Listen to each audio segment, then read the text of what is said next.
Hi everyone, this is Nancy with an inspired by video that is featured today on Shamel.com.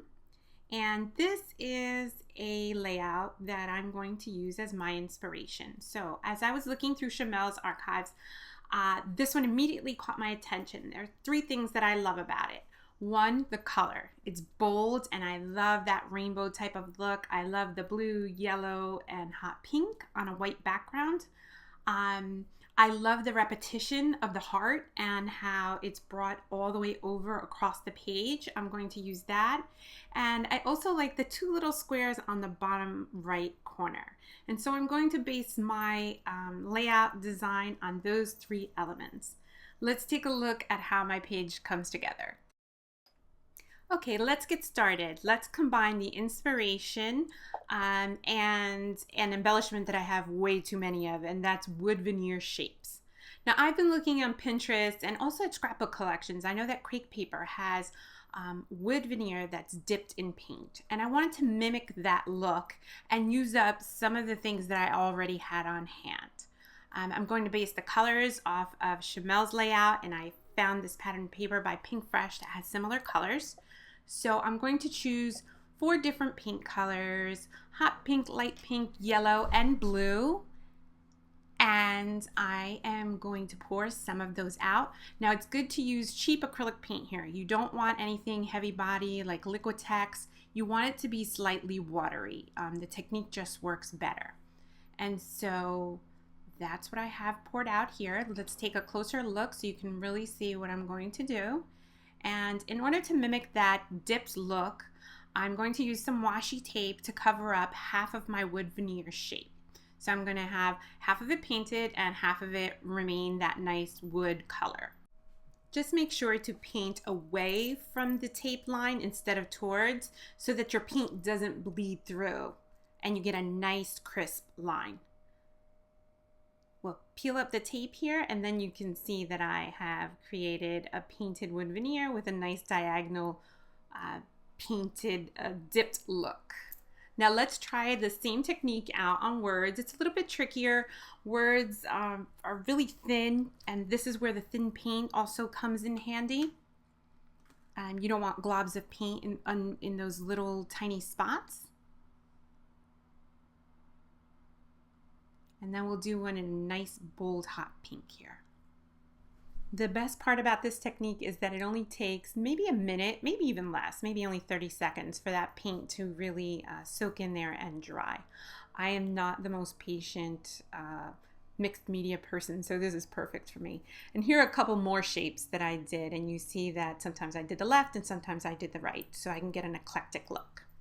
So here's a variation on that. I'm going to do a title, Disney.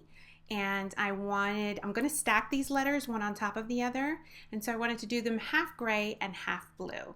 And so I ran it across my entire title. And then you're going to see that this gives us a little bit of a different effect.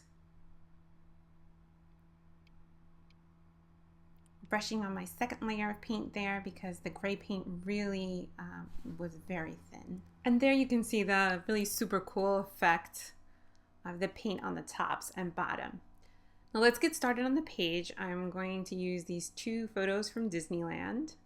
And then here you're going to take a look at all the pieces that I've gone ahead and painted using the technique that I just showed you. So we are sticking with blue, yellow, and pink.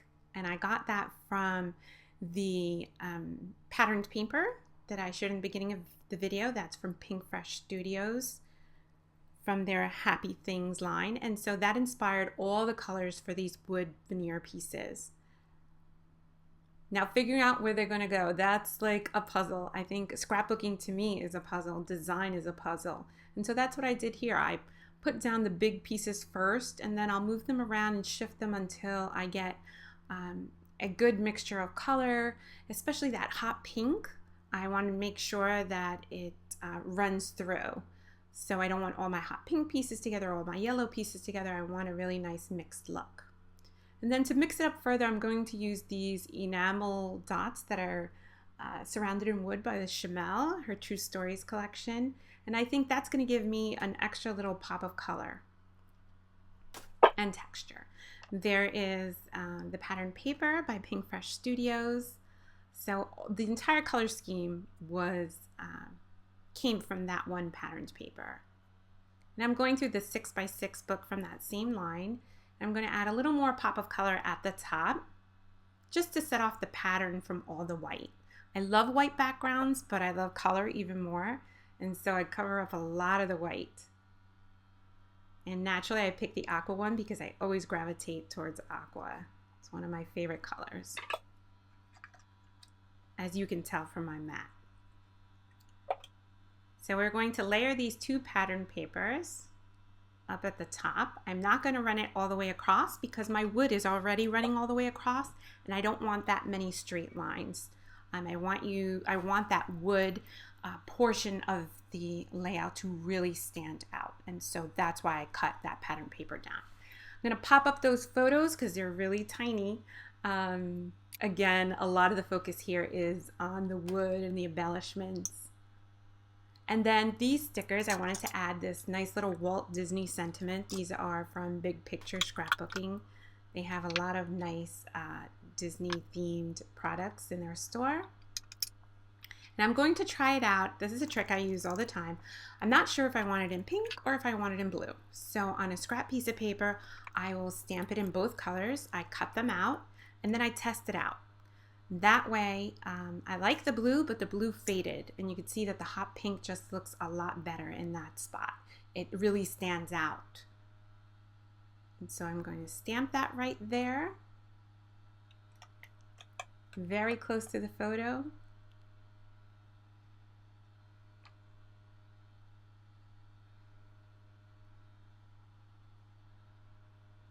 And layer my photo down. Now in the center there, I'm going to personalize it with another wood piece. There's a number 5. That's how many people in our group traveled to Disneyland. And then 2 more tiny little wood veneer spots and the date stamp. That completes the page. Taking another look at the inspiration piece, you can see where my color scheme came from and how I repeated the shape in the middle. Hers was hearts, mine is wood.